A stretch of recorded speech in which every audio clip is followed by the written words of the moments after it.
വാർത്തകൾ തുടരുന്നു. ലൈംഗികാതിക്രമ കേസിൽ സംവിധായകൻ രഞ്ജിത്തിനെ 3 ദിവസത്തേക്ക് പോലീസ് കസ്റ്റഡിയിൽ വിട്ട് Ernakulam judicial first class magistrate കോടതി.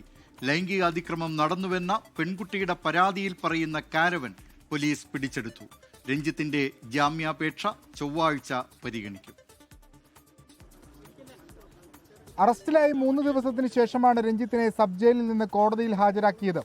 രഞ്ജിത്തിനെ വിശദമായി ചോദ്യം ചെയ്യണമെന്നും കാരവാനിലെത്തിച്ച് തെളിവെടുപ്പ് നടത്തണമെന്നും പ്രോസിക്യൂഷൻ ആവശ്യപ്പെട്ടു. തിങ്കളാഴ്ച 4 മണിവരെ കോടതി രഞ്ജിത്തിനെ കസ്റ്റഡിയിൽ വിട്ടു. രഞ്ജിത്തിന് ഗുരുതരമായ ആരോഗ്യ പ്രശ്നങ്ങളുണ്ടെന്ന് അഭിഭാഷകൻ കോടതിയെ അറിയിച്ചു. 24 മണിക്കൂർ കഴിയുമ്പോൾ പ്രതിയുടെ ആരോഗ്യസ്ഥിതി പരിശോധിക്കണമെന്ന് കോടതി പോലീസിന് നിർദ്ദേശം നൽകി. ജാമ്യാപേക്ഷ ചൊവ്വാഴ്ച പരിഗണിക്കും. ആരോഗ്യ പ്രശ്നം, ബാക്ക് പെയിൻ ഉണ്ട്, ഭയങ്കരമായിട്ട് സ്പൈൻ ഇഞ്ചുറി ഉള്ളതാണ്.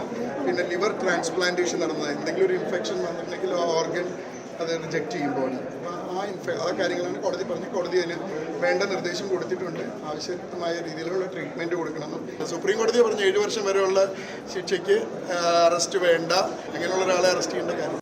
ജനുവരി 30-ന് ഫോർട്ട് കൊച്ചിയിലെ സിനിമാ ലൊക്കേഷനിലുണ്ടായിരുന്ന കാരവാനിൽ വെച്ച് രഞ്ജിത്ത് മോശമായി പെരുമാറിയെന്നായിരുന്നു പെൺകുട്ടിയുടെ പരാതി. വിഷ്ണു സുരേഷ്, 24, കൊച്ചി.